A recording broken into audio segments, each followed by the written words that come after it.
recording just started. So good morning, everyone. Welcome once again to, like we always say, an insightful session with MTN. It's always insightful when we put up, when we deploy any of these webinars. I'm sure you all can testify. So my name is Kate from MTN, and with us on this call, also from MTN, are Blessing Wogen, Aderin Solaino, Moses Nnamani, Kola Oluyemi, who will be our facilitator for the day.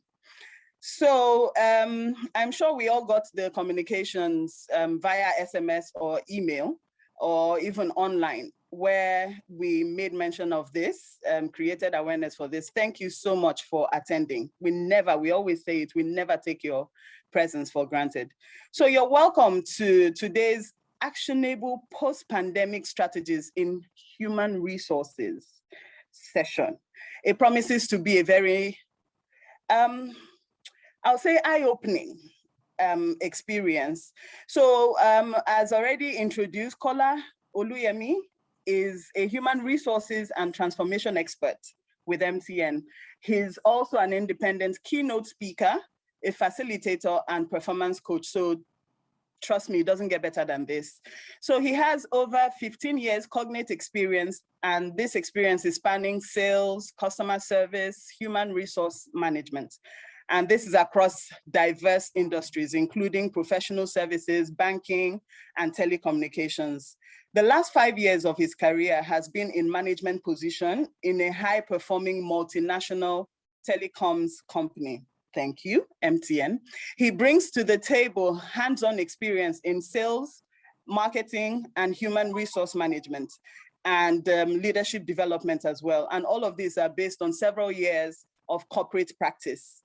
Kola is currently managing business partnering for the technology divisions of MTN. He's a certified member of Nigeria Institute of Training and Development, Society for Human Resource Management, SHRM, and the HR Certification Institute. He has attended several relevant training programs, both within and outside the boundaries of Nigeria. So before I hand over to Kola, I just want to mention that you should listen attentively, because this, again, is going to be so worth your while.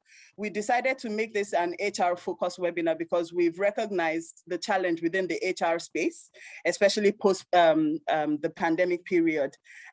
We've had some SMEs tell us that they've had to pivot from some business into another. And you know, all those things don't really add up. And that's why if you got the communications that spoke about fight or flight, you know, this is coming from proven experience, you know, from focus sessions we've had. So please, whatever questions you'll have, if you look, you'd see your Q&A section. Please drop your questions there, whatever the question is. So at the end of Kola's engagement, we will read out those questions and have him answer. So please join me in welcoming Kola Oluyemi. Kola, the floor is yours. Thank you very much, Kate, for that beautiful introduction. Thank you, everyone. I welcome you to this session. So we just want to get it started, but I'd like to just clarify. Hey, can people unmute and speak to me as I'm presenting, or will it be after the session? We can't unmute anyone. This particular session isn't designed to do that. That's why we've requested that whatever their comments or questions are, they drop in the Q&A section. So we'll read that out and then you can answer them at the end of your presentation, please. Okay, no problem. All right, I wanted to just use that to test to what extent do I go interactive, okay? But it's fine. Could you just confirm if you can see my screen? Yes, we can. All right, so it is as announced, we're looking at actionable post-pandemic strategies in human resources. So I would like to just move straight to what are some of the things we're going to learn together, and this is exactly how we're going to move. We're going to learn about, or just remind ourselves, because I want to assume we all know it, about VUCA. If you've ever come across that term before, even if you haven't, we're going to learn it today. We're going to be learning about VUCA disruption. We're going to be learning about what the pandemic has taught us. We'll pivot away from that a bit and talk about the skills required for agility. Now, agility is a term that we're introducing there, and you understand the reason why we're bringing agility into the fore by the time we speak more about VUCA and what the pandemic has taught us. But what we'll be focusing on are what skills do we need to build, first of all, as leadership, second of all, as an organization, and most specifically as HR practitioners or HR experts or HR leaders. Then in the whole of this gamut of everything that has been going on and that is required, what will be your role as an HR person? You need to see your role before you can see how to move mountains. We look at that. Thereafter, we will now look at those mountains so you can consider moving in that sense. So after that, we'll circle back to Q&A. Okay. All right. VUCA. I wish it was interactive. I was going to ask us if you've ever come across the term VUCA before, but I'm just going to talk about it and assume zero knowledge. We always taught us in training school that a facilitator should assume zero knowledge. Assume the people hearing you are hearing your terms for the first time. Now, VUCA is Hello, Kola. I'm sorry to interrupt, really sorry to interrupt. So some of the attendees are saying that they can't hear you so well. So I was just thinking if you can speak closer into the mic or something. Thank you. Okay. But is that the experience for you? Yes, it's just slightly muffled, just slightly muffled. That's strange. All right, let me move close to the mic. Is it better now? Yes, it is for me. Yes, it's better. All right. Thank you for the feedback. So before I was being helped by Kate, I was trying to explain VUCA, and it actually described a situation, a phenomenon that came into Nigeria around 2012, into the corporate world in Nigeria, because that was around the time everyone was going about VUCA, talking about VUCA, but VUCA didn't really hit us until 2019, 2020. But what is VUCA actually? VUCA refers to volatility or volatile, uncertain, complex, and ambiguous. And it refers to the situation any business can find itself, or specifically from its origin, wartime. It's actually, VUCA is actually originated as a military term in the US Marine, whereby when you go to war, you assess it and determine to what extent is it volatile and all of that. But let me explain it in the light of business. When we say VUCA, when the situation is volatile, the challenge is unexpected or unstable and maybe of unknown circumstances or duration, or it's hard to understand. When you find yourself in that kind of situation, we say it is volatile in the light of the description in which we're using it. Then when we say it's uncertain, it means that situation or that economic outlook or that whatever, despite a lack of other information, the events that you really need to take control of and the expected consequence or outcome is not predictable. All right. So that is the rule of VUCA. The complex talks about a situation that has many interconnected parts and variables. Some information is available, some is not. You know, we're going somewhere with this. Of course, ambiguity means the causal relationship is not completely clear. That is, if I do this, what it will end up into. Now I'm going somewhere with this. So we've been talking with VUCA and been saying, oh yeah, businesses need to insulate themselves against this VUCA, but we were distracted. And when I say distracted, I mean corporations and business leaders, how were we distracted? We were thinking VUCA is only impacting us in the area of technological advancement.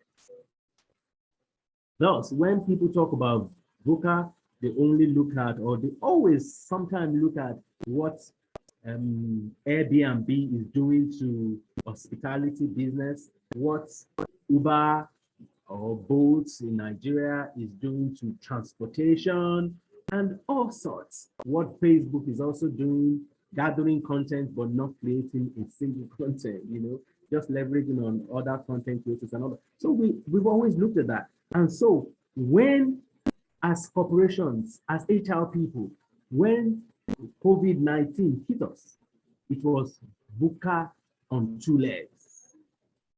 And it hit us, it affected different aspects of our lives.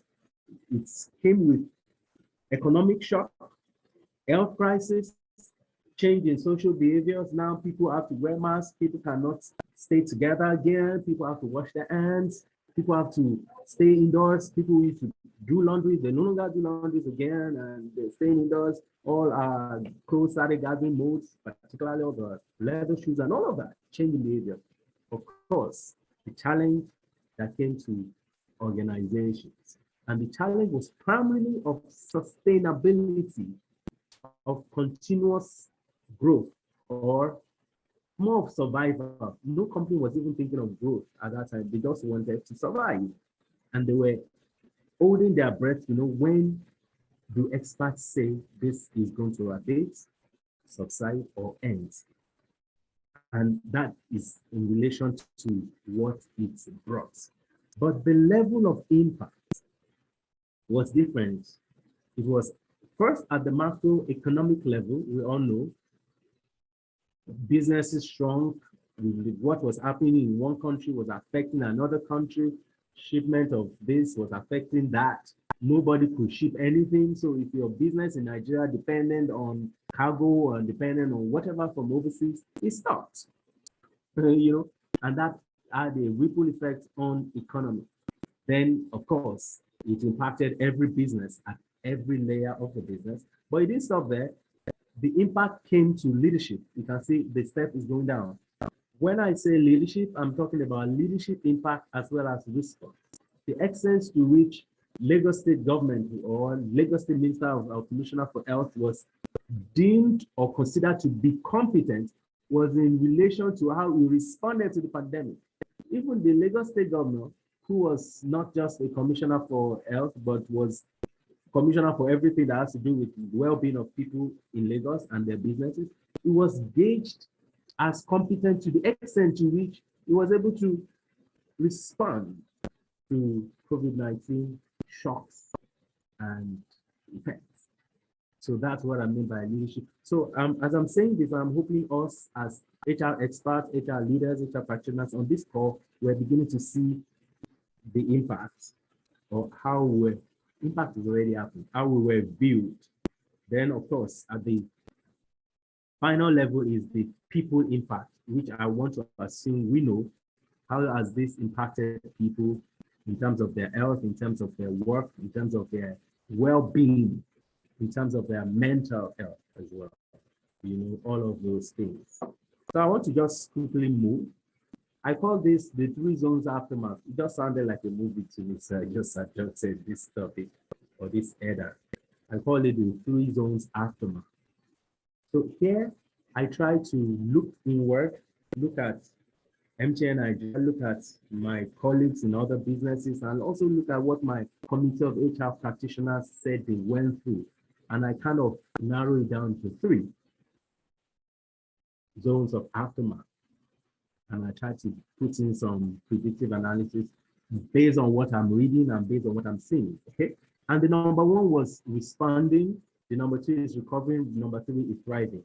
And I want us to begin to see ourselves right now. The work has started in terms of what we wanted to do. All what I said so far are just preamble, the connection, the background, okay? The work starts from here. These 3 zones of aftermath, the number 1 was when the pandemic started, okay? Everybody responded. at the business level, at the government level, at the health level. That has been done. That's a lagging indicator now. That's historical data. Okay.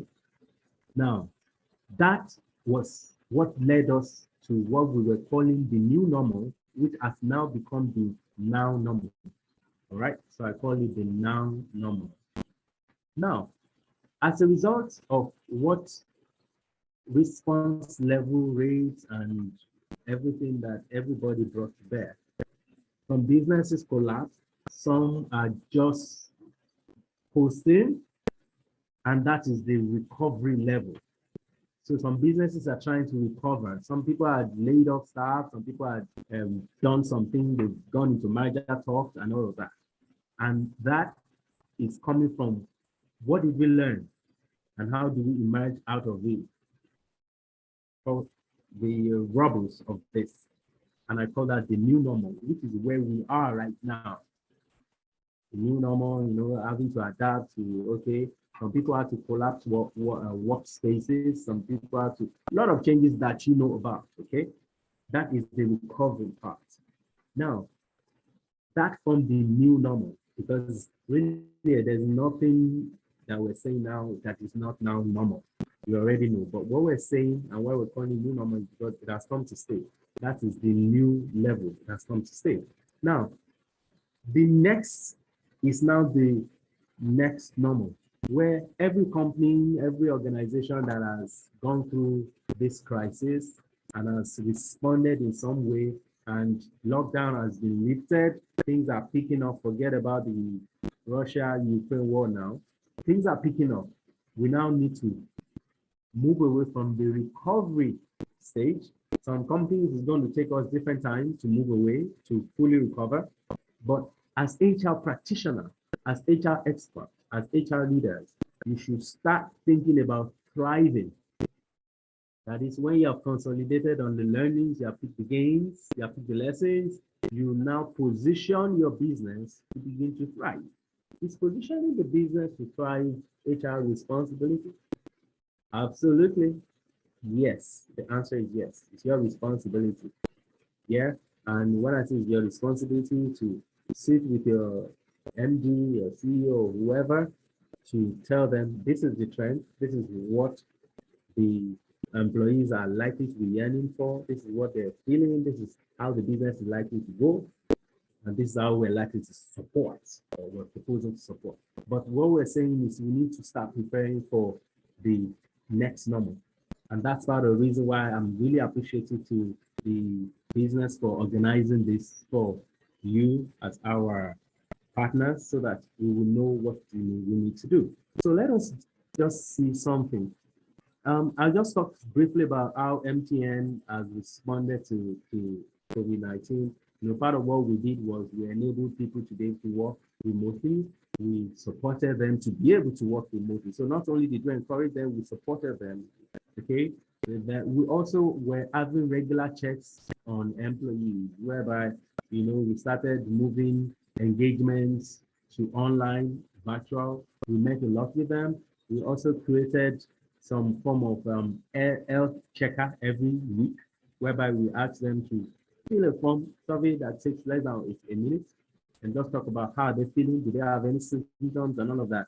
We move to what we call telemedicine, whereby you contact your HR medical team if you're feeling some symptoms before you just rush to visit an hospital and all of that. Of course, we enabled the organization in terms of making knowledge available to managers of how to lead dispersed remote teams. So we created what we call acts that we gave to people. We encourage teams to meet weekly so that we can track, because we are now all dispersed working remotely.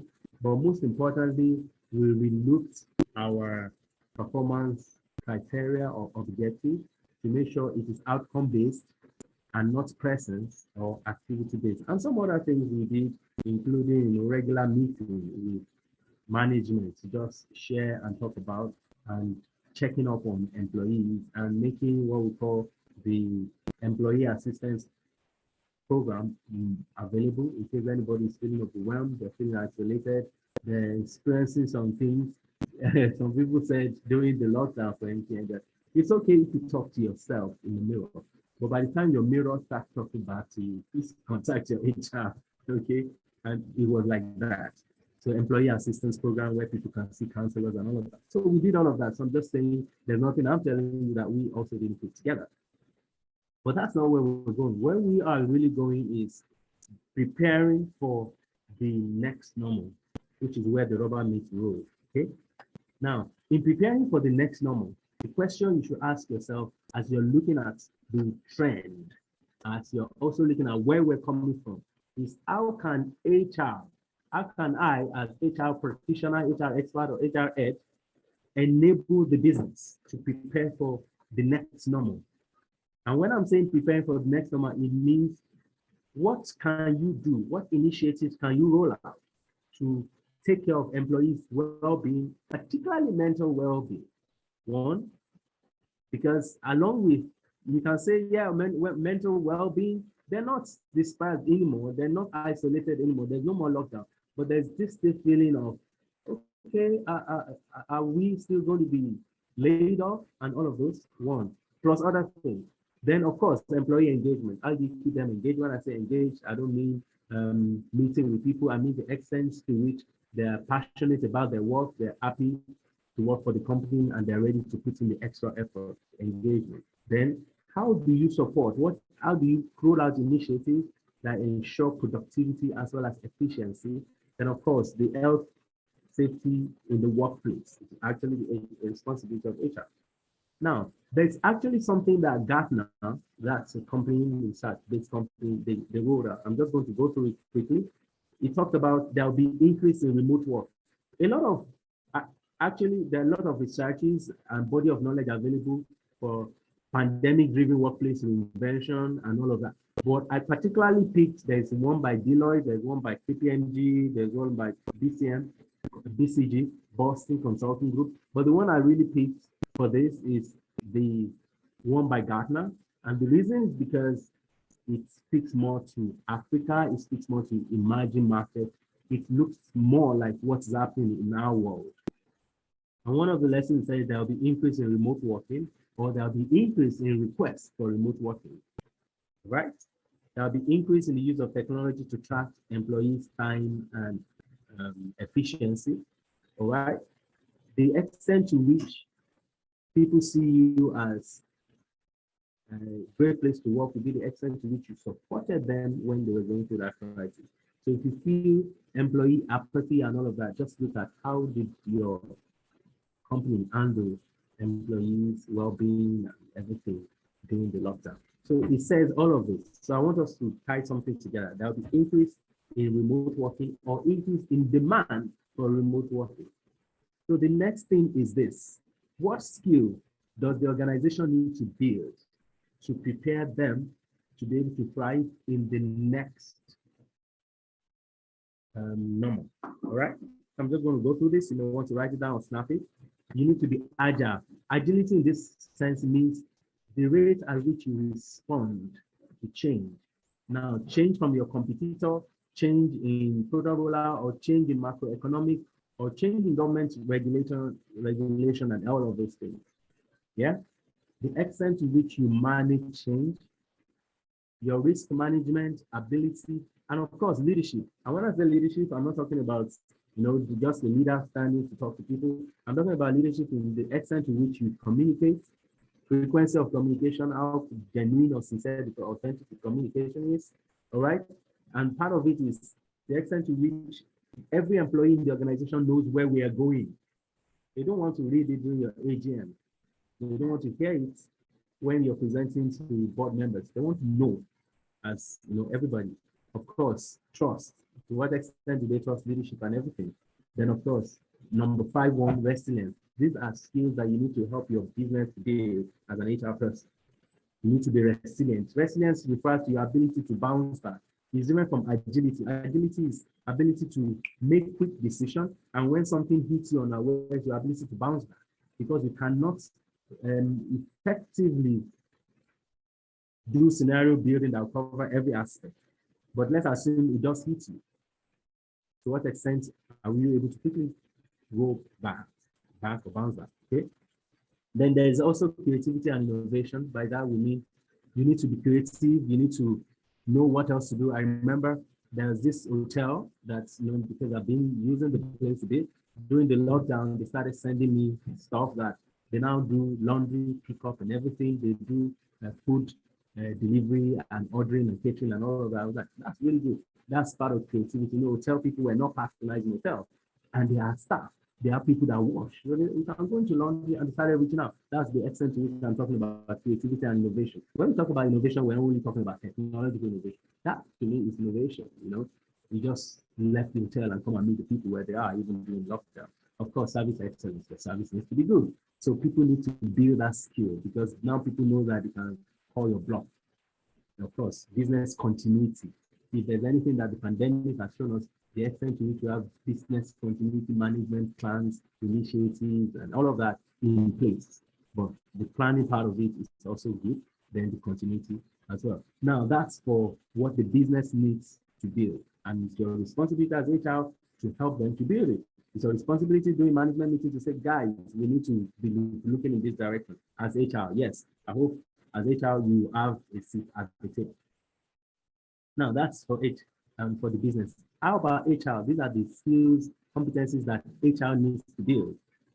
Number one is what we call change management skill. Of course, business acumen. By business acumen, you need to know about the business of your business before you can support them or enable them as an HR practitioner. Of course, data-driven decision-making ability.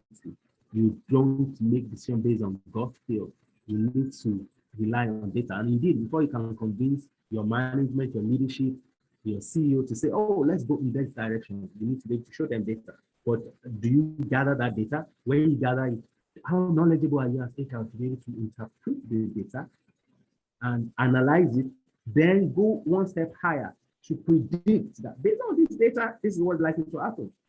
Based on what we're seeing, more people are likely to resign and move to Canada, things like that.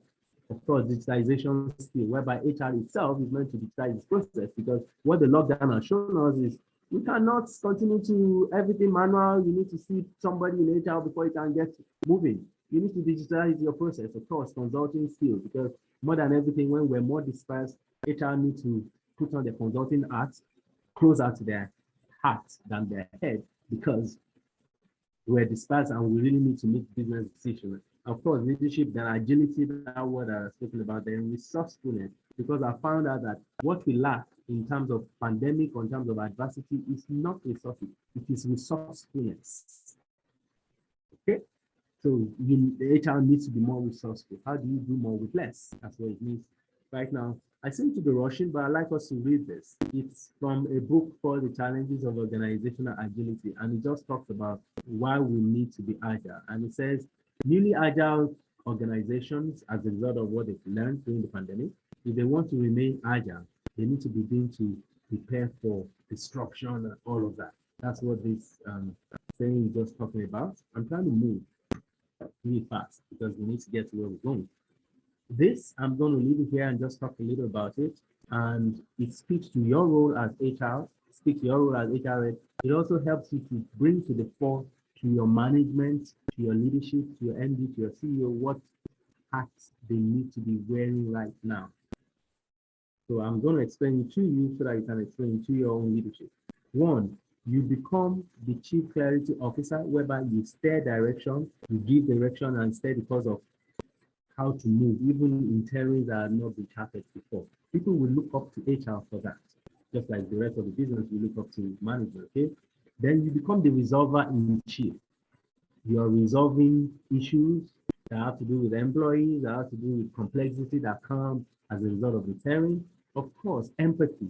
More than ever before, you need empathy. This is where that outreach role of HR comes in, where HR more than ever before become employee advocates or employee champions. You cannot put that first, as you're also putting business focus first, if you don't have empathy.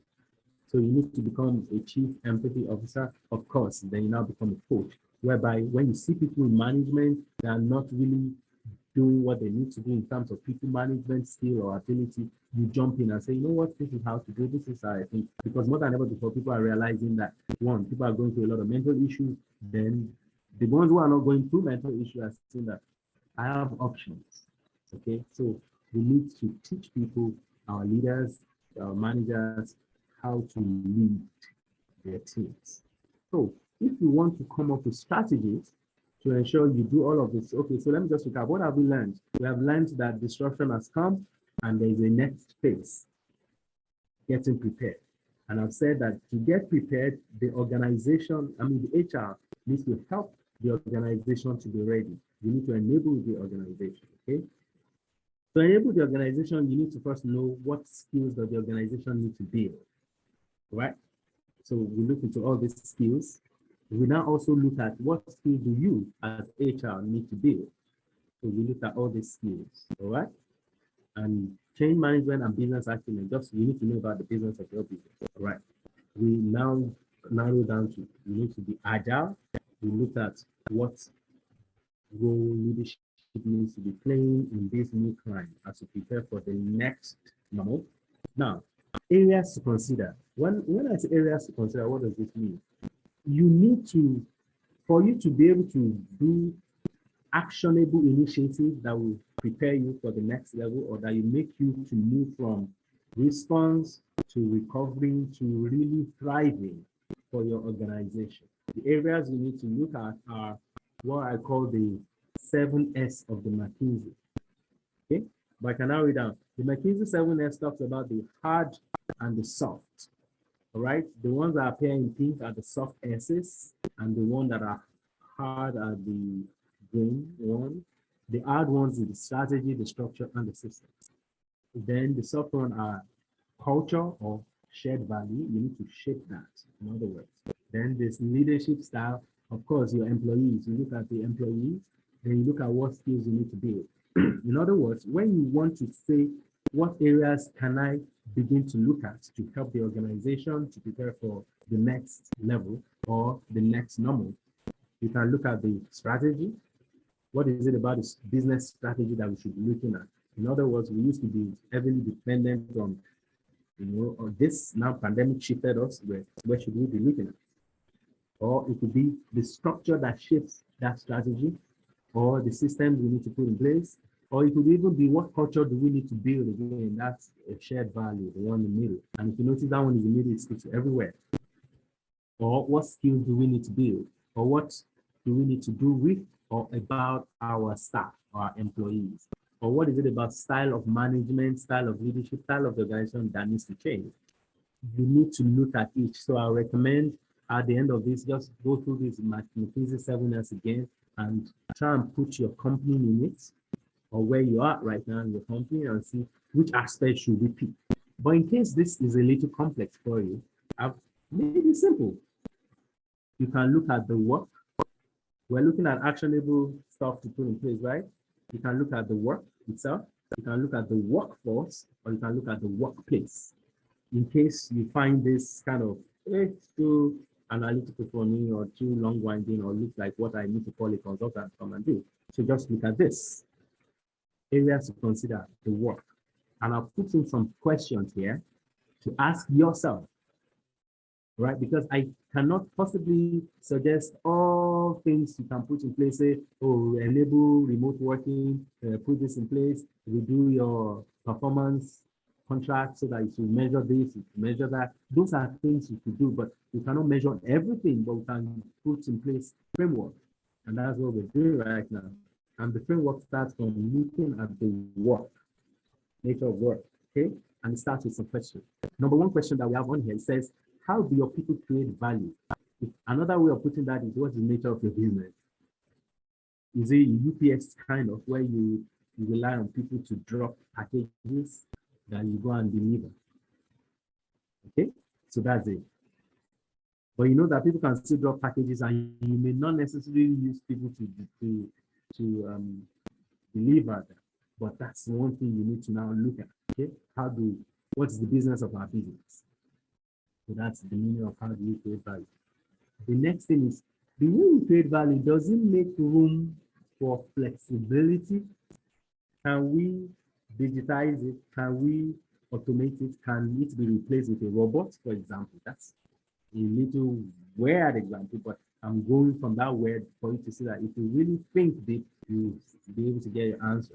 So look at the work, look at the business of the business. How do we deliver value? Must still be, okay, we must have, we're a sales organization, people must be out there to sell. That's one. You now see to what extent is the selling flexible, or do they need to go outside entirely? Then the next thing, now during the lockdown, how did we sell? If you didn't sell at all, it's a different thing. But if you sold a bit, to what extent did that selling approach work? Okay, so that's an example. The next question under the work, does the work or the nature of it allow you to measure for outcome? In other words, I don't care how you do, I don't care how long you, but this is what I just want you to move this box from point A to point B. And once the box is moved, your work is done. So if your work see, okay, what can we change? What can we, next wave of this kind of lock in future? If someone can, what is it about the work design that you can change after you've been able to answer all of this, okay? Then does it allow for measuring outcome? What about the workforce? The workforce, some of the questions you answer here, in the light of current reality, what are the agitations of employees? What are they asking for? While we are waiting for Kola, can you please drop in your questions in the Q&A session so that when he gets back, we can quickly go to the questions. So I don't know where exactly I went off, but I'd just like to continue from the workforce. Yeah, you broke off at where you wanted to start the workforce. The workforce. Wow. Okay, let's just back up a little. And if it seems I'm rushing, I'll be patient for our Q&A, not to worry. But we're almost at the end. Okay, I just want to close this so that we will have more areas to ask questions on, and we can really get practical with our responses. But these are the areas we can really bring in strategies to really prepare you, okay? So you look at the workforce now. When I say the workforce, I'm talking about the people, all right? And the number one thing is, what is their yearning? What is the agitation? What are they asking for in relation to what has happened? Part of the research says more people will be agitating for remote work because indeed, whether you like it or not, even banks, they worked from home. You may say not every aspect, but a large majority of their strategic business units worked remotely during the lockdown. And to a large extent, they were successful. So the agitation, the call for remote work is coming really strong. Nowadays, you see our Gen Zs and our millennials coming to say, when you want to offer them employment, they say, do I get to come to office every day? So those are some of the ways as HR you need to begin to help your business. Otherwise, you'll be losing or you'll be unable to attract talent because more and more organizations are getting agile. They are building up themselves to be able to work remotely, and remote work is being entrenched as part, or hybrid work, if I may call it that, is being entrenched as part of their policies, whereby I'm giving you this employment, but you get to choose the 3 days you come to work. You get. So it's your responsibility now to look at it. So don't say, no, our people are not agitating for it, but you need to take that step as HR to be proactive and say, can we begin to see how to include that? Because people are using it as a unique selling point now, whereby I'll offer you employment. Don't worry, you don't need to come every day. You can take 1 day or out of 4, out of 5 off, not to go and rest, but to work from anywhere you like. So those are some of the things you need to look at. Then as HR, you ask yourself this question: how can employees be enabled for remote work? You begin to look at it, okay? Then you ask this question: how can you help them to build new capabilities that will make them not redundant, that will make them to also be motivated and inspired to stay with you, because it's part of your responsibility to prevent attrition. Okay, that's that. And if we choose to look at the workplace, the next thing is, what is it about the workspace that needs to change? Is it the configuration or the orientation of the office? Is it cramped together, or is it such that it's just basically desktop that people use? You can say that's technology, but it's the people that are using it. So it's your responsibility as HR to verify. Can we begin to give people laptops? Let's make laptop the standard, the minimum baseline that people, right? Or and is a place where people can put pedals to do this, to do that. Is a place that really enable remote working and all of those things. I hope you can still hear me. So in closing, I know a lot of people are agitating for remote work and all of those things. Whether they call it telecommuting, they call it anytime work, or they call it remote work. Truth is, before you jump at it, or before you jump at hybrid, whereby hybrid is a situation whereby people come to work some days, they work remotely some other days. All right, before you jump at it, you need to check this. And this is, when I say check, this is what I mean. Where the jobs and the responsibilities of it can be executed or delivered in a flexible time frame, then you may consider it.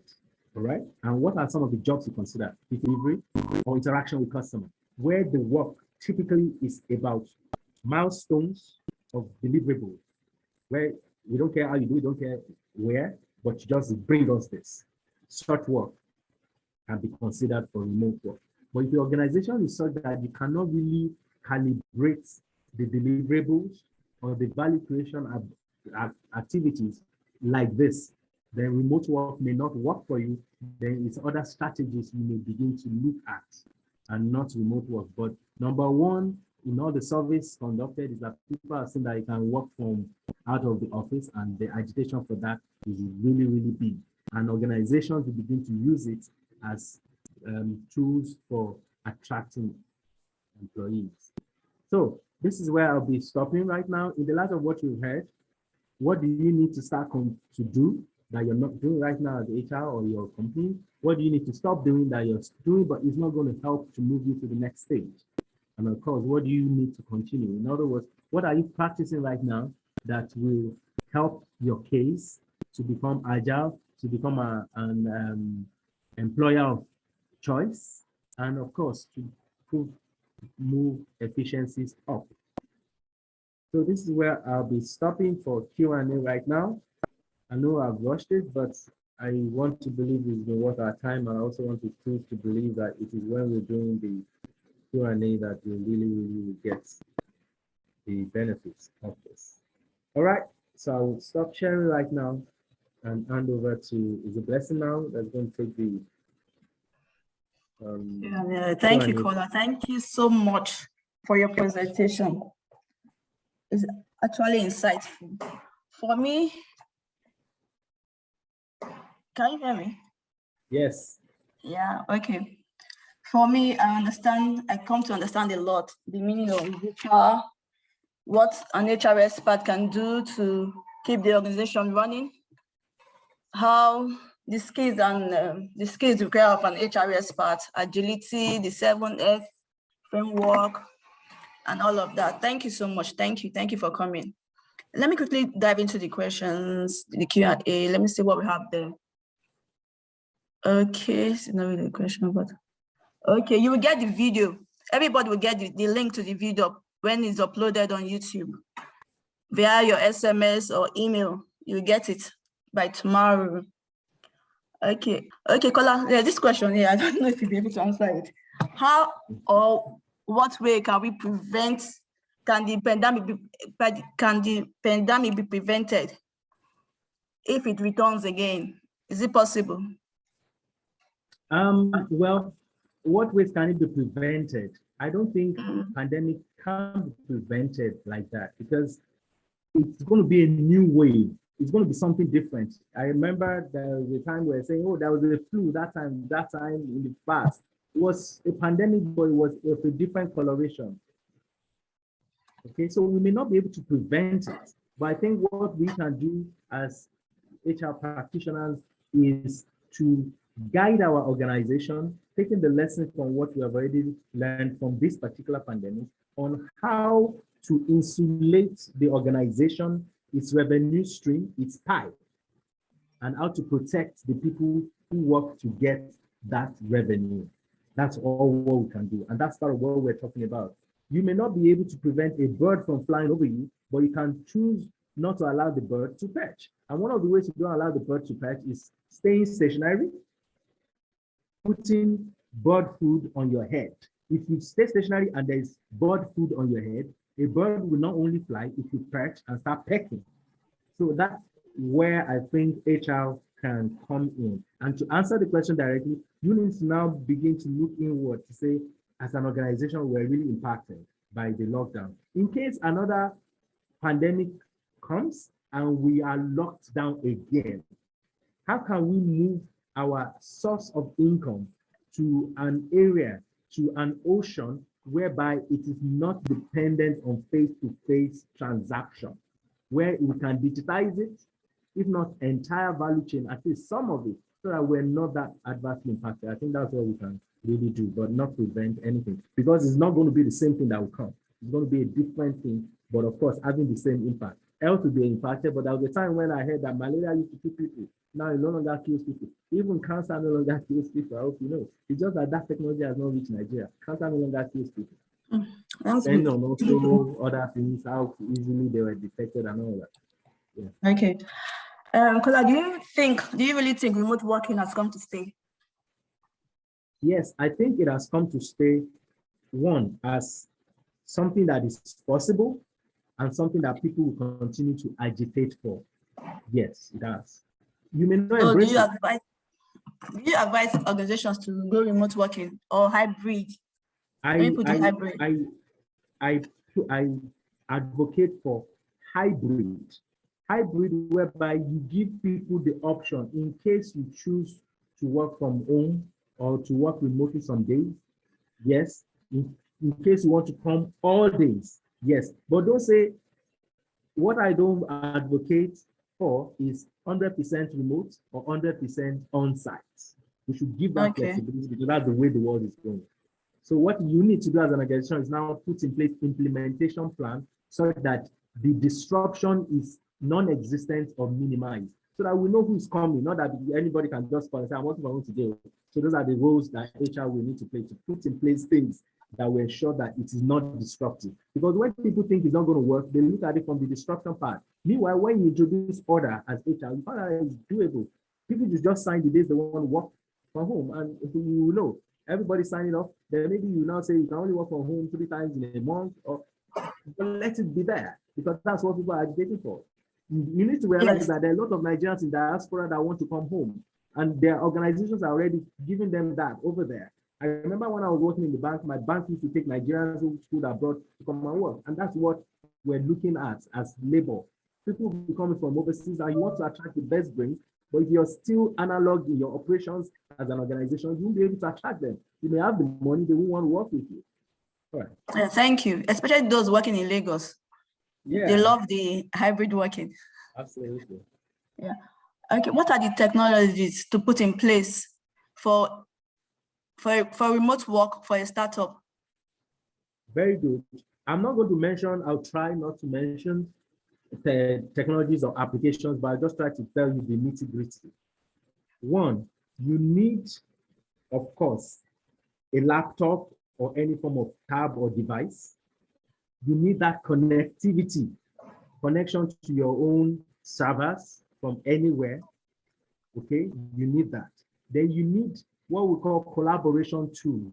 If you need to approve something, what tools can I take to send to you? Kindly approve this memo, and you'll be able to approve it. Approve my confirmation, you'll be able to approve it. One. Then the other collaboration tools, what tools can you use to hold meetings? No matter how large, no matter how small. All of these are the technologies that you need to put in place. Some of these technologies have names because I don't want to advertise for them, I won't mention their names, but those are the considerations. You need laptop, you need access to paper before. How to do it then? Okay, let me just repeat. What I said is you need devices where people can work, you need access to your server, you need collaboration tools, the things you need to approve, the things you need to carry by paper. How do people approve it right now without using paper, without physical contact? Then the way you used to meet before, physically, do your village meetings, do your town hall meetings, do your board meetings, what tools application or technology can bring you together without coming to the office. All of those, once you put it in place, those are technologies you need. Okay, let me go to the last question. Being a small business enterprise who is into buying and selling of all network card, core card, and other communication accessories, is it advisable to go into a remote work in case of pandemic? I won't say what's advisable because I gave the blueprint. Look at how you create value or how you mine value. In other words, how do you work? Based on how you work, can you continue to sustain the business? But what I'll say is it's advisable you have provision for it in case something else happens, there's a lockdown. But the lockdown is not only for pandemic. You know, Nigeria, a lot of things are happening right now. What are some of the things that if those things happen and people are not able to move from point A to point B to where they usually meet your customer, can they still reach customer through some other means and not just to reach them to be able to exchange value for money? Because that's the reason why every business operates. So you need to try to build it into your system. And you may not get there today, but the fact that you have a plan that will help your business to sustain itself in case something happens to disrupt it. Thank you so much, Kola. I'm going to round up now so that I can have Moses come in to explain more and connect more. I know it's going to be difficult stopping here because most people want to know more and learn more. But let's give Moses some few minutes and he can come with his teaching on Connect More. Thank you so much, Kola. Thank you too. Thanks for having me. Yeah, Moses. Hello, Moses. Are you here on Connect More? Yes, I'm here, Blessing. Just a few seconds for me to upload my screen. Okay. Can you please confirm you can hear me? I can hear you loud and clear. Okay. Yes, I can see your slide also. So we want to say a very welcome and thank you very much to our partners or HR colleagues for joining us. So I know we've listened with keen interest and passion on how we can continue business continuity in the face of the pandemic, post-pandemic, and even trying to go back to the what Kola just described as the next normal. So, and during his presentation, Kola reeled out some things that MTN did as an organization to ensure that they keep the business running. And part of the things highlighted is the remote working. So you might want to argue that, well, our businesses, our organizations are not as big as MTN. We cannot certainly not do that, do what MTN had done. But again, I want us to think outside whatever limitations we know we have. Let's focus on the key strength of what we know, the little strength we have, and see how we can maximize that strength in continuing our business, in keeping our staff welfare, in making sure that our staff are catered to and catered for, and our business continue running. And one key thing that has come to stay is remote working. So as an organization, as MTN, an organization, we try as much as possible to ask ourselves, what can we do to support businesses out there? What can we churn out within our space or within our capability to ensure that we support businesses out there? And that gave birth to this proposition, the MTN Connect More proposition. So if you look at the mantra of the MTN Connect More proposition, it is tailored for driving productivity, efficiency, and collaboration. So, and this can be done, this can be achieved so long as you are an MTN user. If you're on this particular package, work can go on anywhere you are. Take, for instance, now we are having this discussion now. We are having it on a Zoom platform.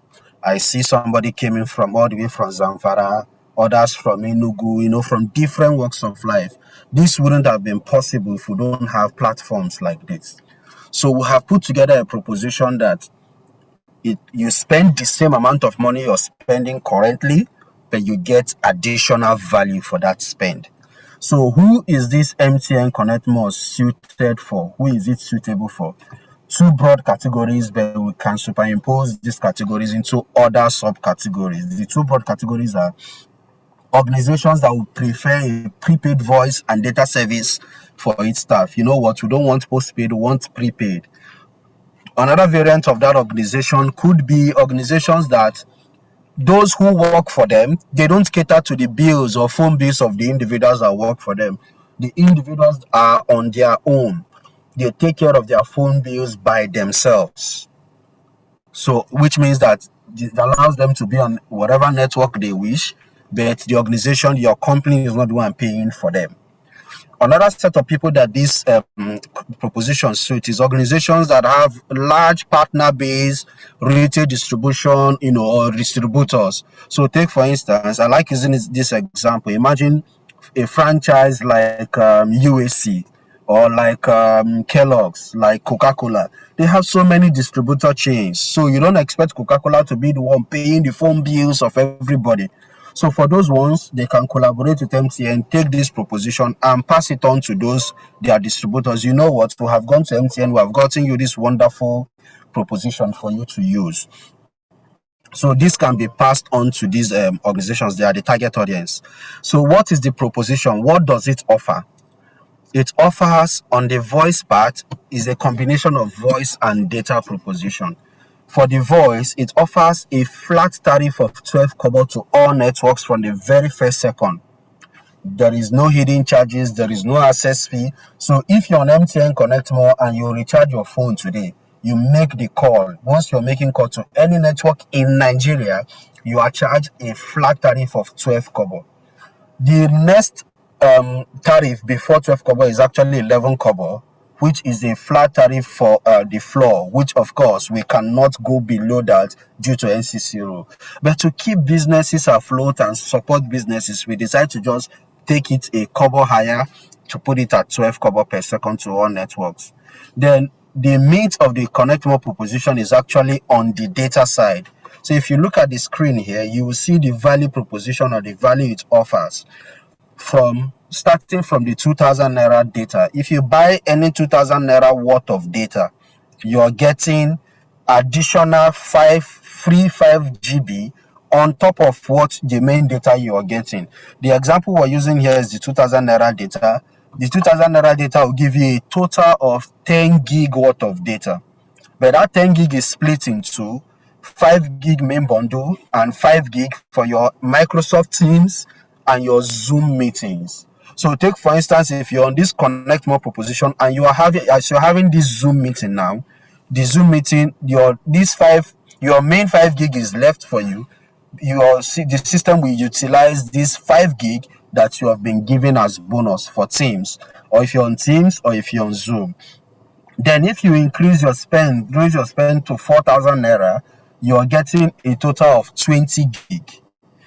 15 gig for the main bundle and 5 gig for bonus bundle. And the same 5 gig stands for, you use it for Microsoft Teams and for Zoom meetings. So what does Microsoft Teams and Zoom, what does it do for you? Just as we are discussing, it helps your partners, it helps your staff, it helps your colleagues for you to collaborate efficiently. So the person can be home, you want to get on a meeting, instead of calling the person on the phone, you get on Zoom, you get on Teams, you have that discussion. Good thing, these platforms are equally, we have the web version, we equally have the mobile version, and it can work for any of them. So if you're using the web version, using your phone as a hotspot to the web version, it's consumed from that 5 GB that's given to you as free. If you're using from the app version on your phone, the same thing happens. It connects from that 5 GB that's given to you as free. So this is just the value proposition to help you, help your staff, help your colleague to be effective, to be productive, and to be efficient while they are collaborating with others. So what are the key benefits of this Connect More proposition? Like I said, it's a prepaid tariff. So your organization does not need to fill any form. Either you pay for your staff if you want to, or your staff can just get an MTN line and get onto the Connect More. Or if they have their existing MTN line, they can onboard it on the Connect More proposition. It will still serve the same purpose. Again, another key benefit is that it offers unbeatable data plans, as we've just seen. The next slide, we'll see a comparison of the MTN Connect More data plans as it compares to that of other operators, either Glo, 9 Mobile, and the rest of them. Then, of course, the 5 free GB we talked about. So the 5 free GB is dedicated for MS Team, Microsoft Teams meeting, and online meeting. And you can access it any day, anytime. Then, of course, we talked about the rollover. What about this data? So if you're unable to finish your data, it has a validity of 30 days from the day you purchased it. If you're unable to finish it in 30 days, you have a grace period of 7 days to roll over. If within that 7 days you buy another plan, it rolls over your unused data, whether the Microsoft, the free data or the main data, it will roll it over. Then we've just talked about the flat tariff. The 12 kobo amounts to 7 naira 20 kobo per minute to 1. So and it's what you see, it's what you build. No any access fee hidden over in the proposition. So, and it does not require you to submit any sort of documentation. We will not ask you bring CAC, bring this one, bring that one, because it's a prepaid tariff. So, but I know you might want to ask the question, how do you get on this Connect More? So as an organization, you have to provide us the phone numbers of your staff, of your distributors, of your colleagues. You provide us those numbers, and we on our own part, we have to whitelist those numbers. Whitelisting them, we make them eligible to buy these data plans. If we don't whitelist them, they will not be able to buy these data plans. I just want us to try out something. If I want to believe most of us are using, if not all of us, have an MTN line with us currently. Can we attempt dialing? If you attempt to dial any of this code here, don't be afraid. If you attempt to dial any of this code you're seeing on the screen, it will tell you that you are not eligible to subscribe to this data plan. It is telling you you're not eligible because your number is not whitelisted yet. So we need to whitelist your number to make it eligible. I will explain in the next slide why we need to whitelist your number before you become eligible to buy this data plan. Again, how do you get on it? You provide us with a list. We'll just you just send us the list of your containing the phone numbers only, the MTN phone numbers of your staff, and we'll whitelist them and we'll get back to you that this has been done. They go ahead and recharge it the way they used to recharge their phone today. Go ahead and recharge the way they are recharging their phone today. Make call the way they are making call. Dial this code to buy any of the available plan of choice. Then let's see how the proposition compares to what other telcos offer. I like going from where the bonus is, where we give the free bonus. So if you look at 2,000 naira on Connect More, as explained, it gives you your main data you can use for anything, any day, anytime. It gives you 5 gig main data. And then you have your free 5 GB for Microsoft Teams and Zoom. But if you look at what Nine Mobile is offering for the same 2,000 naira, they are offering 4.5 gig main data, while we are giving 5 gig. It gives you value from what you get from competition. And they now give you 500 MB for YouTube every day for 7 days. Allow you to watch YouTube 5 MB. But this YouTube, you have to watch it in the middle of the night, from 11 p.m. to 6 a.m. As a business person, as a HR practitioner that have something to do, I don't believe you want to sit up to be watching YouTube in the middle of the night when you need to sleep, especially those of us in Lagos, sleep and recharge and rest for the next day work. That is why we felt that this is for businesses. Instead of giving them something that will not be valuable, why don't we give them something that will help their business to be efficient and productive? We are having this meeting on Zoom now. Imagine if we don't have data to latch onto Zoom, we will not be here to have this conversation. So that is why we brought in productivity tools to help us drive our businesses and continue to hence the MS Teams and Zoom. If you go to Airtel is doing exactly what Nine Mobile is doing, 4.5 gig plus 4 GB free YouTube midnight also. Their own streaming is equally in the midnight. So if you look at it vis-a-vis what competition offers, you will see you stand to get more value from Connect More. Look at the 12K plan, for instance.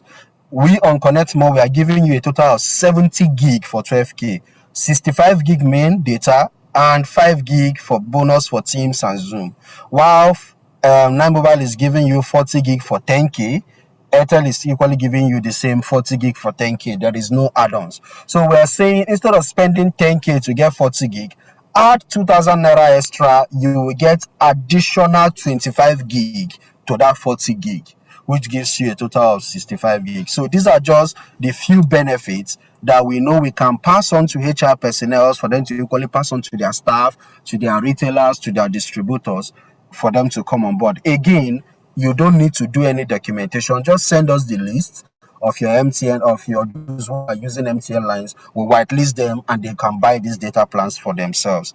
The rollover period for the data unused data applies when you buy either the same bundle or another higher bundle to roll over your unused data. And the core tariff, like we said, is 12 kobo flat. So that will be all from me. This is just the brief. One of the proposition we feel will help you keep your business running, keep your organization running, keep your staff going. Even though you are embracing work from home, you will be able to, get value from your staff that are working from home. Somebody will not come up and tell you, I don't have data to join the Teams meeting. I don't have data to join the Zoom meeting, because that 5 gig is dedicated. They can't do anything with it if not Teams and Zoom. Thank you, Moses. I love your presentation. I love the product. Moses, you have a lot of questions waiting for you. You have a lot of questions. Let me go straight into the question. Does this work with Google Workplace? Your Connect More, does it work with Google Workplace? No, for now. So for now, it's just for okay. Are you talking about the free 5 GB works only on Zoom and Microsoft Teams for now? But we are bringing in other collaboration tools like Google Meet and the likes of them. So we are bringing those on. But Okay. your 5 GB, your main data plan, your main bundle can be used for any other. You can use it Okay. any other internet activity. But that 5 GB that's given to bonus is just for Teams and Zoom. Okay. How soon are we going to go to Google? So it's a discussion that we started already. If you remember, we had only Teams. We just brought in Zoom last month. So All it's right. something we are Thank you. enhancing as we go by. I trust you. Okay, the next question. Let's assume I subscribe for the 2,000 plan, and I was given the 5 gig for MS Teams and Zoom meeting. I hope my main data will not be deducted instead of the free 5 gig. So the answer to that question is your main data will not be deducted so long as what you're doing at that particular time is on Microsoft Teams and Zoom. Okay. If you're on Microsoft Teams or Zoom, the system picks from that main day from that 5 GB. But it will mind you, if you from the free 5 GB, but it will fall to your main data if you exhaust that. If you exhaust the free 5 GB, it will fall to your main data. Okay. But so long as you have your free 5 GB, your utilization for Teams, your utilization for Zoom will be from that 5 GB. It won't go to your main data. So it won't be eating up your main data and eating up your anything. If your main data is going down, know that there's something in the background, your app, something on your mobile phone that is doing that. It is definitely not the Teams or the Zoom. Okay. All right. Thank you. How many staff members can be on the Connect More prepaid plan? So for the Connect More, we encourage, just for it not to be cannibalized, we encourage from as low as 5, you can come on board. Now, just to preempt this, you might want to ask, why are we whitelisting? If you look at the offer, if you look at the value the Connect More plan offers compared to what you get today, even on the MTN network, the Connect More gives you more value. So even we internally, we want to ensure that it is the right person, the right people are the ones getting this proposal. I like to illustrate it this way. Imagine our parents, our aged parents, either fathers or mothers are in the village. They call you one day that, please, I need something a mobility to be moving around with. I don't think any of us here will buy them this GLK 450 and take to them in the village. I don't think we will do that. The least we can do, even if we want to, is just to buy them a Corolla, buy them any of these small Toyota Camry Corolla and take to them in the village for them to move around with. Is it that they don't deserve driving a GLK? No, they deserve it, but it is not meant for them. Similarly, it's not that everybody does not deserve getting this Connect More proposition, but we want the right audience to get it so that it doesn't cannibalize our own revenue internally. We are ready to support businesses. We are ready to give businesses value for money so that we can keep the economy going also. So you are saying individuals cannot be on this data plan? No, for you to be on it, you have to be working in an organization, and the organization has to send us that list. I use an example with Coca-Cola. Coca-Cola has to be the ones to collate the numbers of their distributors to say, MTN, please, these are my distributors. I usually have meetings with them online and they complain of data. Please, can you whitelist them for me on Zoom? So we know that we are equally growing the businesses or growing, supporting the economy, SMEs and other small businesses to grow the economy. Okay, Modi, for business interested, where are they? How are they going to send the email? Who are they sending the emails to? So for businesses interested, you can send your request to Let's Talk. I don't know if we have a list. We have a list in which we use in inviting the HRs. We can send out the requirement. We can send an email to letstalk.ng at mtn.com. For the request. If you have our personal email addresses also, you can send such requests, but we advise to send through Let's Talk, or an emailing list where we can send our request to will be communicated to us through the means through which the invite came also. Okay, thank you. What is the validity period of the 5 gig bonus data? 30 days. The main data is 30 days. The 5 gig is equally 30 days. And both of them, they run hand in hand, because the day you subscribe, that is the day the validity of both of them starts. And once you roll over, both of them equal. If you have any remnants, both of them roll over also. And they accumulate. Your unused data plan will accumulate. Okay, all right, thank you. Can someone use this existing line for this offer? And can this be used with any other tariff plan alongside? So you can use, like I said, you can use the existing line, but we have to whitelist that line. So when we whitelist that line, that's what makes you eligible to connect, to be on that Connect More. But your tariff plan will change to 12 kobo. Your voice tariff will change to 12 kobo. So for instance, if you're on a plan that charges 15 kobo, your tariff will come back to 12 kobo. Then you'll be able to buy those data plans. All right. Please, is there a particular number of staff to be on this platform, on this data plan? So we said as low as 5, from 5 and above. Okay.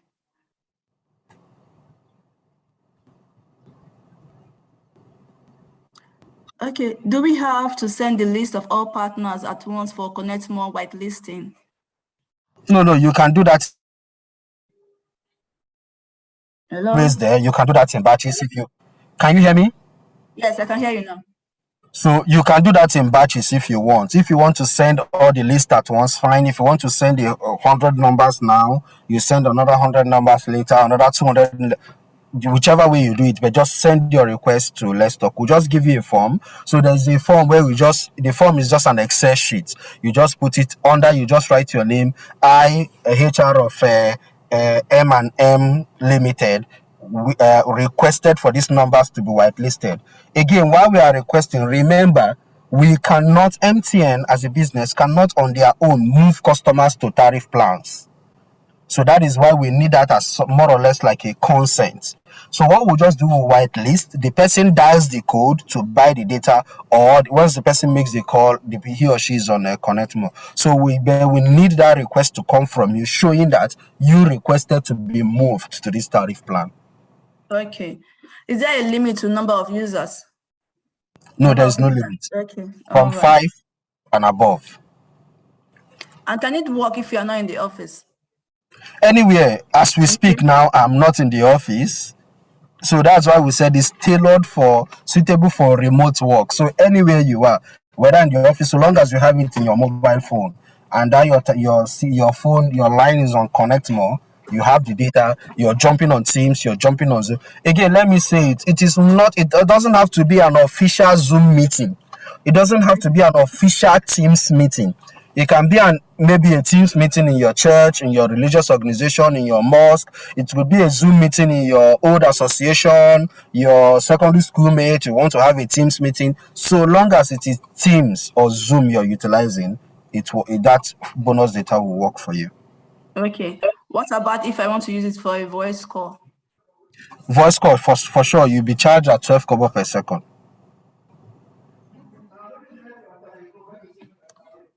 Okay. Let me look at my organization works more with Google Workplace, Google Meet, and Gmail more. When the conversation with Google Space is done, how do we get notified? Okay, so if you go on our website today, you will see the proposition on Connect More on our website. So once we have anything new, we'll update our website to speak to that. So I would say you keep checking. You would definitely get it. But just to equally mention, even though the bonus is not available for you for now on Teams and Zoom, I would still advise you get on Connect More, because you are still getting more value from the main data. So for instance, today let's say you're spending 5,000 today. 5,000 today on the MTN network or competitor gives you just 20 gig. But on Connect More, the main data itself gives you 25 gig. Then you now have the Teams extra 5 gig for Teams. So if you look at it vis-a-vis, you're still getting value when you're using Connect More data to access your Google Meet, your Google Workspace, and the likes of it, because for the same spend, you will get more value. Okay, that's nice. Can a registered organization with government register? Can they be registered? Can an unregistered organization with government? So long as you are an existing organization in Nigeria, I don't know, does it mean CAC unregistered? Does it mean not? Yes, CAC and CAC is me. So because it's a prepaid tariff, like I said, is a prepaid tariff, yes, you can come on board. But for you to have a postpaid, that is if it's a postpaid, we need your CAC. But for prepaid, you can come on board. Whether you're registered or not registered, we see you as an individual, you can come on board. But you're an individual that you have just one or two business inside hustle, you've employed people, you're contributing to the economy, you can come on board. Okay, thank you so much, Moses. What is the code for your tariff migration? What is the email? What is the code for your tariff migration? So again, like I said, the code for the tariff migration is *460*1*5#. But any of us on this call listening, if you dial that code, you will not be able to join. It will tell you you're not eligible. We need to whitelist you first before you become. All right. Okay. That's why we need to get that list first. We whitelist the list and we'll get back to you that this list have been whitelisted. They are now on Connect More before you can dial any of those codes to buy the data plan of choice you want. Okay, and enjoy your free 5 gig. Yes. Thank you so much, Moses. Thank you. This has been insightful. Thank you for this presentation. Okay, I will hand over to Darren. Darren, are you? Yes, hello. All right, hello. Over to you. Thank you. Very insightful session so far. Thank you all very much for joining us. It's been wonderful. We want to appreciate over 100 and something people that joined this call. Once again, we would like to remind you that our MTN SMA tribe on Facebook, you can easily join it. Just go on Facebook and search for MTN SMA tribe. And that's where a lot of you got the invite for this, and you are aware. So just follow us on Facebook, join MTN SMA tribe on Facebook.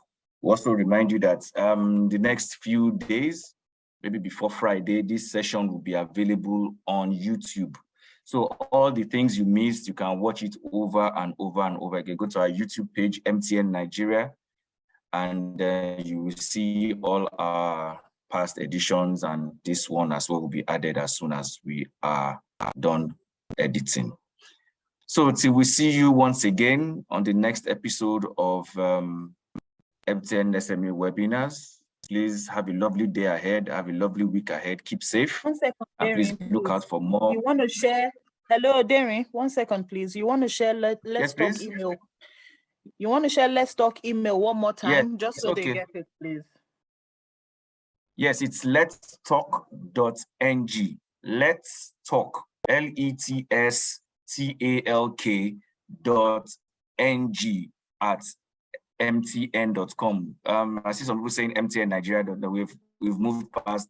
We no longer use MTN Nigeria.net. It's now mtn.com. Let's talk.ng at mtn.com.